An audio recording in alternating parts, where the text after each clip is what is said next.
Hey, what up, everybody? This is Stevie Bridge coming to you with the March 18th report of NXT. The show was last night. Of course, this was filmed in Ohio when NXT went and invaded the Arnold Classic. And honestly, in my mind, I didn't know how big the Arnold Classic was until I saw it. This seemed to be something that would dwarf WrestleMania Access. I really thought that this was I thought this was big time for NXT for taking their show on the road and not being in either the SummerSlam Access, WrestleMania Access, or in the Full Sail University sort of setting. I thought it'd be weird to sort of see what is going down. I always thought it was weird when I would go to WrestleMania Access. I would always watch the NXT matches from whatever line I was in. I would sort of use that as what I was paying attention to as, you're sort of waiting in line to meet a superstar and get a picture with them. And I'd see so many people swarmed around the NXT ring wondering why, they were wasting their time watching the matches up close. But now when I look back about all those people that were wrestling on those NXT shows at the Access, I sort of wish that I was one of those people. I know I got to see the match from afar, but when you go to WrestleMania Access, you honestly can at least stand at the guardrail or stand behind somebody at the guardrail. It's never hard to find a spot during those matches, and you got to see Paige versus Charlotte. Emma wrestled. A lot of those, big timers. I remember WrestleMania 28. A lot of the guys that are in WWE now being a part of those shows that were going on. But it was really, really fun to watch this show last night. I liked it. I honestly didn't think that the wrestling was great, and I didn't think that the crowd was properly set up, for the effects of an NXT show, which, you watch NXT from Full Sail University. A lot of the times it's the crowd that makes the show. A lot of the guys didn't get the same responses, I guess you can say verbally, where you could hear it with your ears. But, from watching, either they were putting the cameras on the right people that were doing the deal with them, or, there were fans. You can definitely look out and you can see lots of wrestling shirts. There was definitely a lot of people that bought NXT merch there. There was a lot of people that brought the Bullet Club merch and other things. I think that Ohio was really pumped to have NXT there. They knew it was a big deal to have NXT for the first time on the road. And, NXT is going to be in San Jose. I know a lot of wrestling fans are going to be going there. It's great news to hear that they sold out, 4,100 tickets WrestleMania weekend. It's a sold out show. It sort of made that ROH show, 2 weeks ago, everybody was begging for an ROH ticket, saying they would pay whatever they needed to pay because they wanted to go see that live wrestling. And then that NXT show gets announced. It's really, really late. And now all of a sudden everybody's trying to get rid of those ROH tickets, and there's nobody to take them off their hands.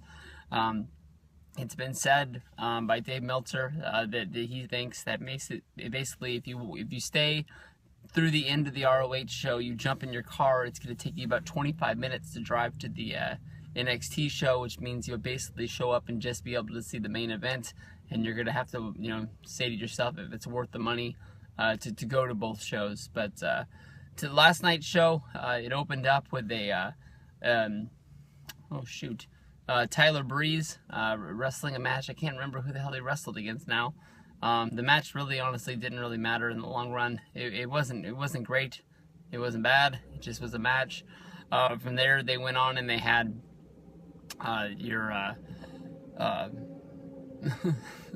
Amore, and you had Cassidy going up against the NXT Tag Champions. And I thought this match was really, really good. I really like Murphy a lot. I think that he's a great wrestler and has a lot of appeal to him. Enzo is the guy that normally gets a great response every time he comes out, but it just wasn't mic'd up. Normally you hear the crowd over you hearing him doing his whole spiel about you can't teach that. This guy still hasn't won me over. I do give this guy a hell of a lot of respect for basically getting himself over with the crowd. I keep on trying to pay attention to his work inside of the ring, and seeing if it's seeing what it is. Basically, I just haven't really figured him out yet at all. Every time I'm watching this guy, he keeps on having this appeal of coming off like a heel. But he's cheered like he's this huge baby face down there, which really makes no sense to me. And then from there, which sort of was the highlighted match of the night, which was Alexa Bliss going up against Sasha Banks. Alexa Bliss got the win. I was glad for that. Alexa Bliss is a hot babe down there. I really like her. She's got a lot of ways to go as a wrestler, coming up as a past gymnast, and that's how she got into NXT.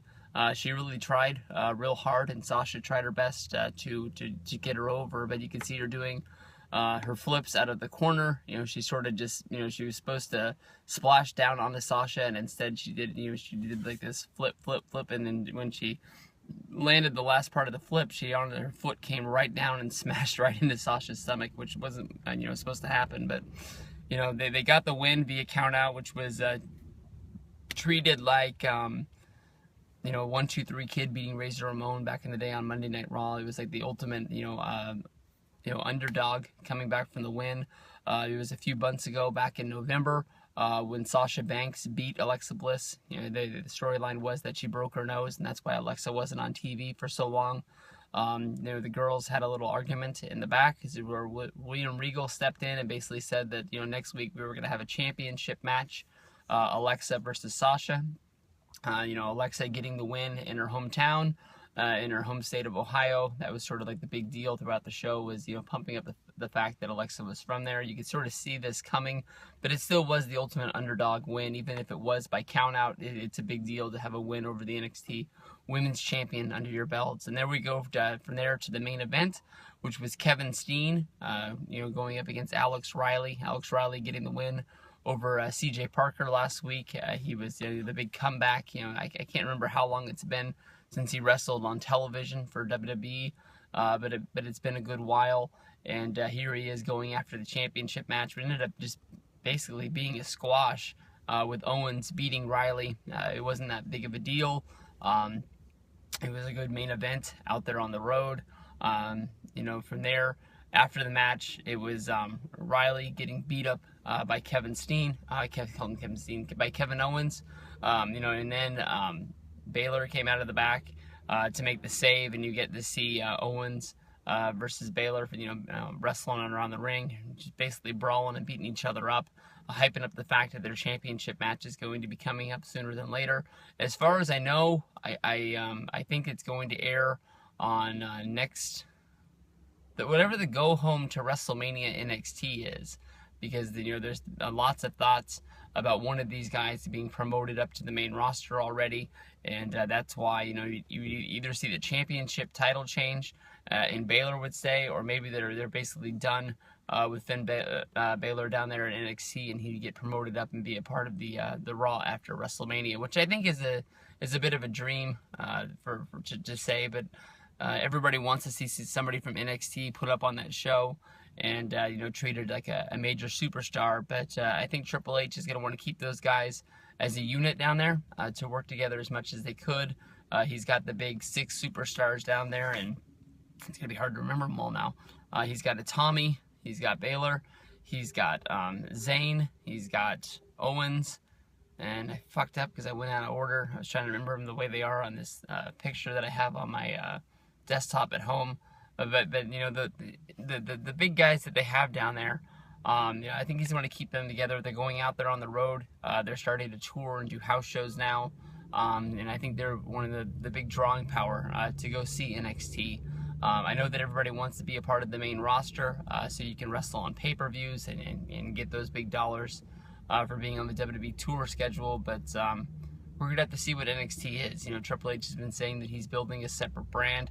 He's going out and he's getting these big stars, and I don't think that he's trying to make it where it's like Paul Heyman talked about, SmackDown versus Raw wars on the My Name is Paul Heyman documentary, where SmackDown was getting better ratings than Monday Night Raw, and he was almost getting punished because he was winning.